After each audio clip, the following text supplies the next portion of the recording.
বিসমিল্লাহির রহমানির রহিম। ইয়া আইয়ুহাল্লাযীনা আমানু কু আনফুসাকুম ওয়া আহলিকুম নারা। আল্লাহ রাব্বুল আলামিন কোরআনে পাকের মধ্যে বলেন, ইয়া আইয়ুহাল্লাযীনা আমানু, হে ঈমানদারগণ, কু আনফুসাকুম, তোমরা নিজেদেরকে জাহান্নামের আগুন থেকে বাঁচাও। তোমরা নিজেদেরকে জাহান্নামের আগুন থেকে বাঁচাও।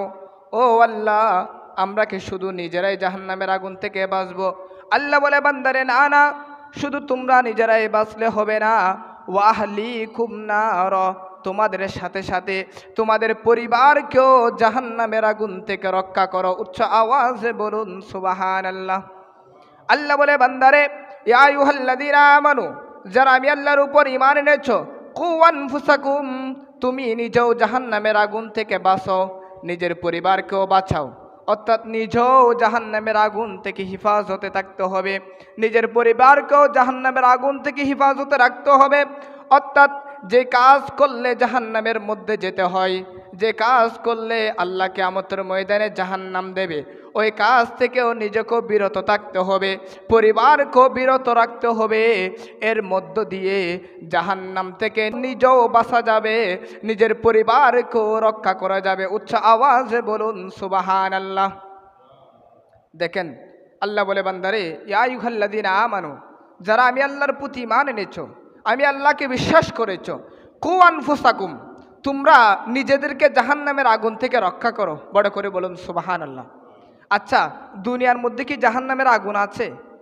এই যে আল্লাহ জাহান্নামের আগুন থেকে আমাদেরকে নিজেদের দেহকে, নিজেদের ঈমানকে, নিজেদের নফসকে রক্ষা করতে বলেছেন।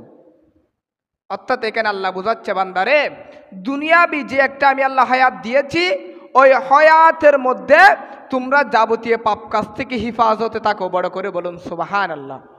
যাবতীয় পাপ কাজ থেকে যদি আমরা দূরে থাকি, তাহলে আমরা কিয়ামতের ময়দানে জাহান্নাম থেকে রক্ষা পাবো। বড় করে বলুন সুবহানাল্লাহ।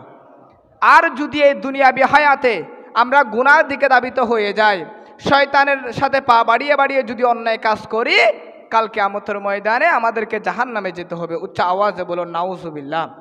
সুতরাং সেজন্য আল্লাহ বলে, বান্দারে, তোমরা যেহেতু আমি আল্লাহর প্রতি ঈমান এনেছো, আমি আল্লাহকে বিশ্বাস করেছো, আমি আল্লাহ তো ঈমানদারের জন্য আটখানা জান্নাত তৈরি করেছি, সুন্দর একটা মহল তৈরি করেছি।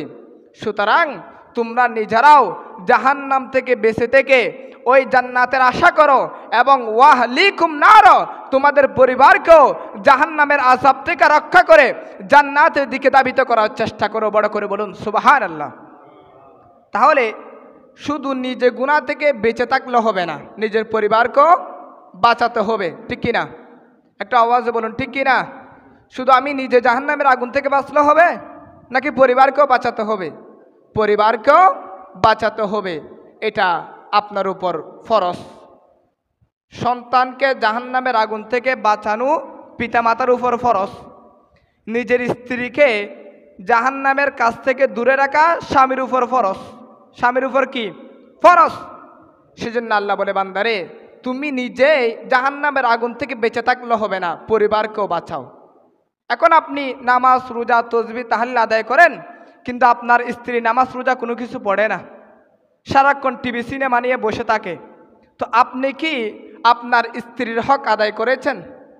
এই যে আল্লাহ বলেছেন, বান্দারে, তুমিও বাঁচাও, তোমার পরিবারকেও বাঁচাও।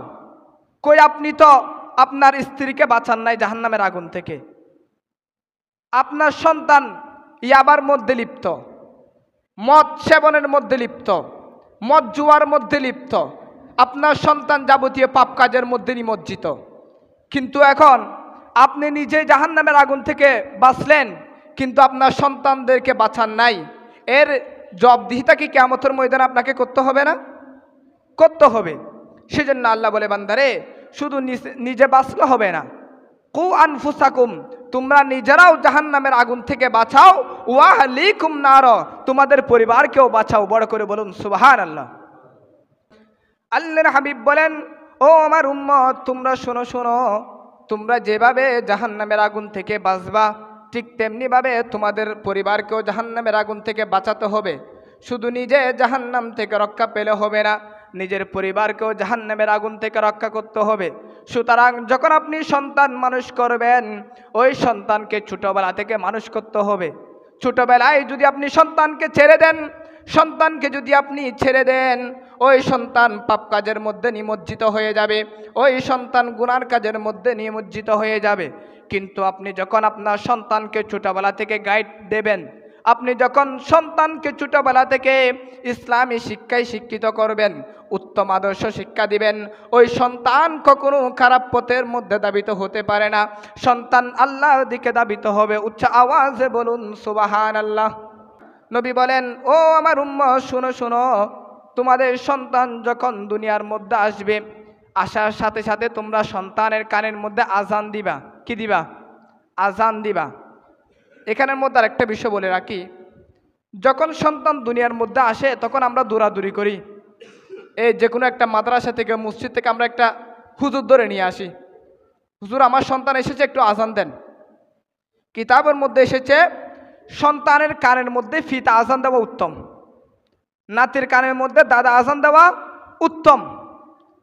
সেজন্য সন্তান দুনিয়াতে আসলে নিজের পরিবারের কারো মাধ্যমে আজান দিয়াবেন, এটা উত্তম হক এবং এটাই উত্তম। বড় করে বলুন সুবহানাল্লাহ। হুজুর নিয়ে টানাটানি করবেন না।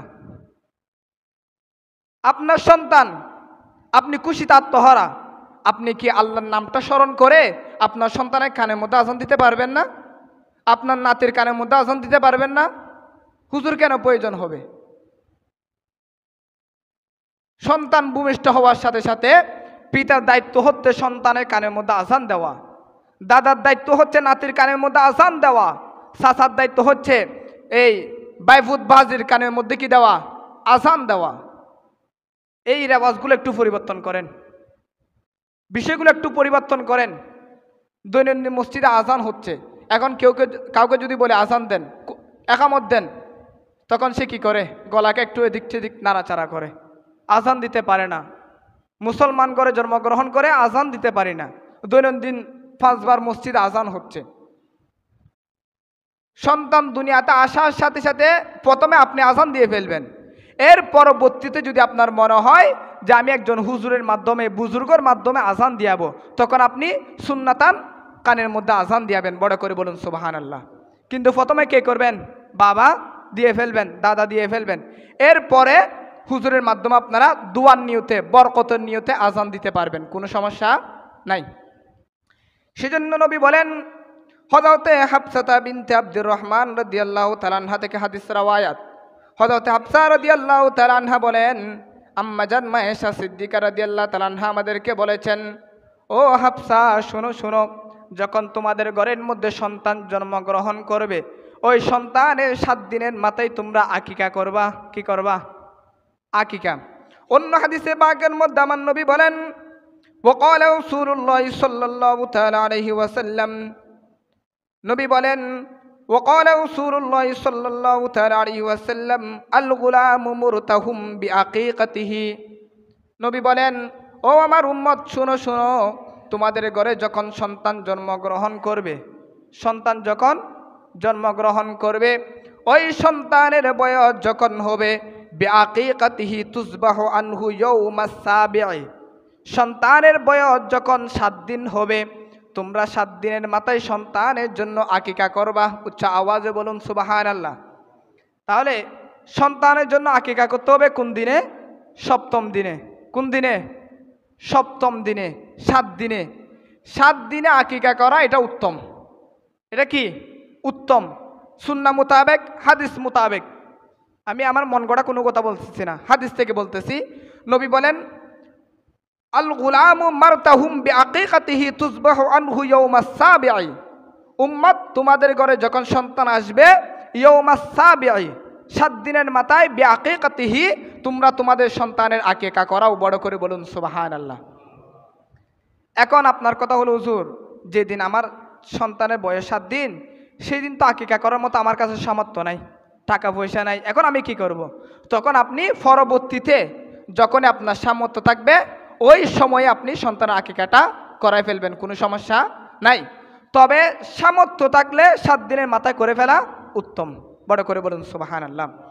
এরপর নবী বলেন ওয়ায়ুসাম্মি ওয়ায়ুহলাকু রাসুহু, 7 দিনের মাথায় তোমরা সন্তানের আকিকা করবা।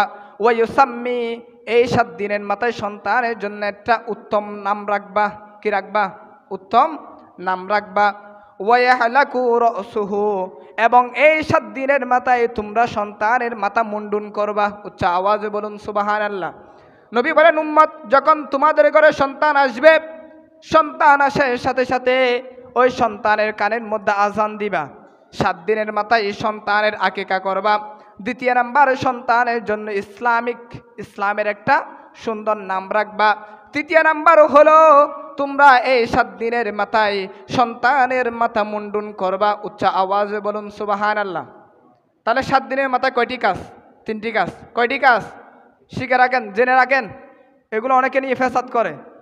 1 নাম্বার হচ্ছে কি করা? আকিকা করা 7 দিনের মাথায়। দ্বিতীয় নাম্বার নাম রাখা। তৃতীয় নাম্বার মাথা মুন্ডন করা। অনেকে বলে যে না, যে বারে সন্তান এসেছে ওই বারে করতে হবে, এই নাম রাখতে হবে, মাথা মুন্ডন করতে হবে। এটা ফাও একটা মিথ্যা কথা। ফাও একটা কি? মিথ্যা কথা। হাদিসে পাকের মধ্যে আছে যেদিন 7 দিন হবে, সেটা শনিবার হোক, রবিবার হোক, সোমবার হোক, মঙ্গলবার হোক, বুধবার হোক, বৃহস্পতিবার হোক, 7 দিনের মাথায় আপনি সন্তানের নাম রাখবেন। তবে এক্ষেত্রে একটা কথা, হুজুর এখন তো আমাদের সমাজের মধ্যে একটা আওয়াজ আছে যে নাম রাখার ক্ষেত্রে বত্তি জ্বালাইতে হয়, কেরাসিন আনতে হয়, ফিডা বানাইতে হয়, খৈমুরি আনতে হয়, এই অনেক কিছু আট্টা মাট্টা অনেক কিছু প্রস্তুত করতে হয়। এগুলো কিছুর ভিত্তি কোরআন হাদিসের মধ্যে নাই। এগুলো আমাদের একটা মা বোনদের একটা ঐতিহ্যের একটা রেওয়াজ। এটা একটা অন্য সংস্কৃতি আমাদের ইসলামের মধ্যে প্রবেশ করে আমাদের ইসলামকে কুলুষিত করার চেষ্টা করতেছে। উচ্চ আওয়াজে বলুন নাউজুবিল্লাহ। কিন্তু এগুলো ইসলামের মধ্যে নাই। ইসলামের মধ্যে আছে যে 7 দিনের মাথায় ইসলাম সমর্থন করে এমন একটি ইসলামিক নাম আপনি আপনার সন্তানের জন্য রাখবেন। কিয়ামতের ময়দানে অনেক মা বাবা জাহান্নামে চলে যাবে। এখন প্রশ্ন হলো, হুজুর কেন জাহান্নামে যাবে? কারণ তারা তাদের সন্তানের উত্তম নাম রাখতে পারে নাই। নাম রেখেছে খ্রিস্টানের, নাম রেখেছে ইহুদিদের, নাম রেখেছে বুদ্ধদের, নাম রেখেছে হিন্দুদের। আপনি আপনার সন্তানের নাম ইসলাম অনুযায়ী রাখেন নাই। ইসলামে যে নামটা গ্রহণ করে সে নাম আপনি রাখেন নাই, যার ফলে কিয়ামতের ময়দানে অনেক মা বাবাকে জাহান্নামের শাস্তি ভোগ করতে হবে। সুতরাং নাম রাখার ক্ষেত্রে সাবধান। অমুক তমুক নাম রাখার কোনো দরকার নাই। ইসলামের মধ্যে যে নামটা সুন্দর, যে নামটাকে ইসলাম গ্রহণ করে, কুরআন গ্রহণ করে, হাদিস শরীফ গ্রহণ করে, নবী পাক সাল্লাল্লাহু তাআলা ইসলামের আদর্শের অনুযায়ী হয়, সেরকম একটা সুন্দর নাম আপনারা আপনাদের সন্তানের জন্য রাখবেন। এটার মধ্যে কল্যাণ, এটার মধ্যে বরকত, নিয়ামত। বড় করে বলুন সুবহানাল্লাহ। এরপর ওয়ায়ুহলাকু রাসুহু, এই 7 দিনের মাথায় সন্তানের মাথা মুন্ডন করবেন। চুলগুলো কি করে দেবেন? শেভ করে দেবেন। এরপর নবী বলেন ক্বালা রাসূলুল্লাহ সাল্লাল্লাহু তাআলা আলাইহি ওয়াসাল্লাম মুরু আওলাদাকুম বিসসালাতি ওয়া হুম আবনাউ 7 সিনিনা। নবী করিম সাল্লাল্লাহু তাআলা আলাইহি ওয়াসাল্লাম হাদিসে পাকের মধ্যে বলেন, ও আমার উম্মত, তোমাদের সন্তান যখন একটু একটু কথা বলা শুরু করবে, সর্বপ্রথম তোমরা সন্তানদেরকে আল্লাহর জিকির শিক্ষা দাও। বড় করে বলুন সুবহানাল্লাহ। সন্তান যখন বলবে আব্বা আব্বা, আম্মা আম্মা, ভাই দাদা দাদি, এভাবে করে একটু একটু যখন সন্তানের বুলি ফুটবে, আপনি তখন সর্বপ্রথম আল্লাহর জিকির শিক্ষা দিবেন। বড় করে বলুন সুবহানাল্লাহ। সন্তানকে আল্লাহু শিক্ষা দিবেন, লা ইলাহা ইল্লাল্লাহ শিক্ষা দিবেন, আমার নবীর নাম শিক্ষা দিবেন, আহলে বায়াতের নাম শিক্ষা দিবেন। এটার মধ্যেই নিয়ামত। বড় করে বলুন সুবহানাল্লাহ। নবী বলেন এভাবে করে সন্তান যখন একটু একটু কথা বলবে, সর্বপ্রথম সন্তানকে আল্লাহ জিকির শিক্ষা দাও। এরপর সন্তান যখন পরিপূর্ণ কথা বলবে, ওই সময়ে সন্তানকে সর্বপ্রথম কোরআন শিক্ষা দাও। বড় করে বলুন সুবহানাল্লাহ। নবী বলেন এভাবে করে তোমরা সন্তানের বয়স যখন 7 বছর হবে, নবী বলেছেন সর্বপ্রথম তোমরা সন্তানদেরকে আল্লাহ জিকির শিক্ষা দাও। এরপর সন্তান যখন পরিপূর্ণ কথা বলবে, তখন সন্তানকে কোরআন শিক্ষা দাও। এরপরে সন্তানের বয়স যখন 7 বছর হবে, নবী বলেন ওহুম আবনাউ 7 সিনিনা, ওহুম আবনাউ 7 সিনিনা, নবী বলেন তোমাদের সন্তানের বয়স যখন 7 বছর হবে, বিসসালাতি, তোমরা ওই সন্তানকে নামাজে তাগিদ দাও। উচ্চ আওয়াজে বলুন সুবহানাল্লাহ। নবী বলেন সন্তানের বয়স যখন 7 বছর হবে তখন তোমরা সন্তানকে নামাজে শিক্ষা দাও, নিজের পাশে দাঁড় করিয়ে নামাজে শিক্ষা দাও। দাদার পাশে দাদি, দাদার পাশে দাদি যেমনিভাবে একসাথে নামাজ আদায় করে বা এক ঘরের মধ্যে নামাজ আদায় করে, ওই মুহূর্তে আপনি নাতিকে শিক্ষা দেবেন। নাতিকে কি দেবেন? দাদা দাদি নামাজ পড়তেছেন, ওই সময় নাতিকে ডেকে এনে নাতিকে নামাজ শিক্ষা দেওয়া যায় না? যায় কি না? যাই। সেজন্য আল্লাহর হাবিব বলেন, ও আমার উম্মত শুনো শুনো, তোমাদের সন্তানের বয়স যখন 7 বছর হবে, 7 বছর হওয়ার সাথে সাথে তোমরা সন্তানদেরকে নামাজে শিক্ষা দাও। বড় করে বলুন সুবহানাল্লাহ। ইয়া রাসূলুল্লাহ, ইয়া হাবিবাল্লাহ, আমরা সন্তানদেরকে কয় বছর নামাজে শিক্ষা দেব?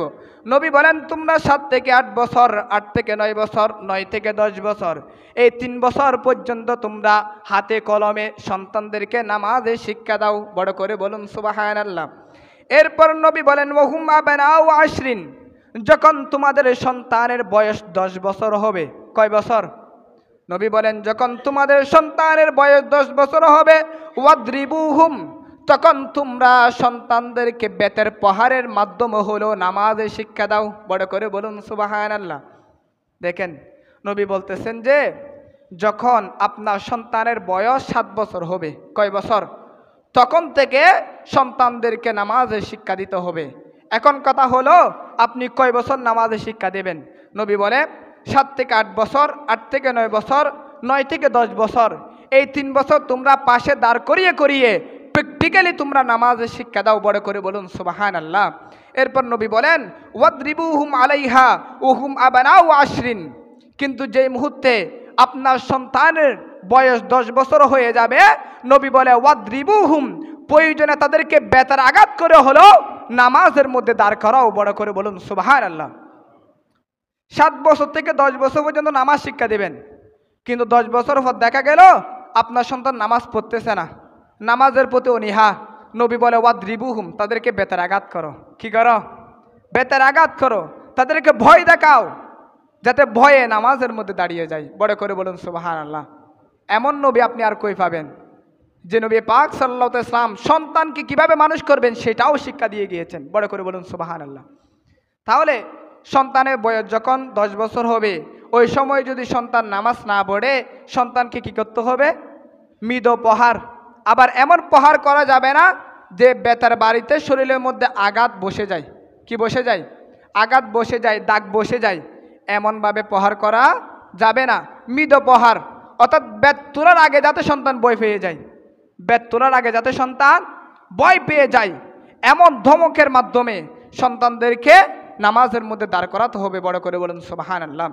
এরপর নবী বলেন ওয়াফাররিকু বাইনাহুম ফিল মাদাজি'i, নবী বলেন উম্মত, তোমাদের সন্তানের বয়স যখন 10 বছর হবে তখন তোমরা সন্তানের বিছানা আলাদা করে দিবা।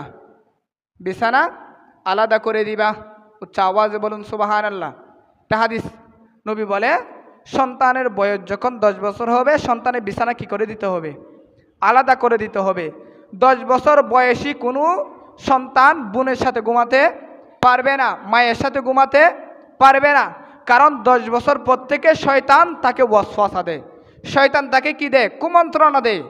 সেজন্য নবী বলে উম্মত, তোমাদের সন্তানের বয়স যখন 7 বছর হবে, 7 বছর থেকে 10 বছর পর্যন্ত তোমরা নামাজে শিক্ষা দিবা। 10 বছর থেকে যদি সন্তান নামাজ না পড়ে, সন্তানকে মৃদু প্রহারের মাধ্যমে নামাজের মধ্যে দাঁড় করাবা, নামাজের তাগিদ দিবা। কিন্তু এই 10 বছরে তোমরা ভাই বোনের বিছানা আলাদা করে দিবা। বড় করে বলুন সুবহানাল্লাহ। সেজন্য 10 বছর হলে এগুলো খেয়াল রাখবেন। এগুলো মাসালা, শরীয়ত। এই শরীয়ত অনেকে ফলো করে না, এগুলো মানবেন। 10 বছর হলে সন্তানের বিছানা কি করে দিবেন? আলাদা করিবেন, ভাইকে ভাইয়ের পাশে দিয়ে দিবেন। এরপর নবী বলেন ওয়াকালা রাসূলুল্লাহ সাল্লাল্লাহু তাআলা আলাইহি ওয়াসাল্লাম আদিবু আওলাদাকুম আলা সালাসিন, নবী বলেন ও আমার উম্মত, তোমরা নিজেদের সন্তানদেরকে 3টি বিষয় শিক্ষা দাও। কয়টি বিষয়? 3টি বিষয় শিক্ষা দাও। খিসালিন হুব্বি নাবিয়্যিকুম, 1 নাম্বার আমি নবীর ভালোবাসা শিক্ষা দাও। আমি নবীর ভালোবাসা শিক্ষা দাও। ও হুব্বি আহলে বাইতিহি, আমি নবীর আহলে বায়াতের ভালোবাসা শিক্ষা দাও।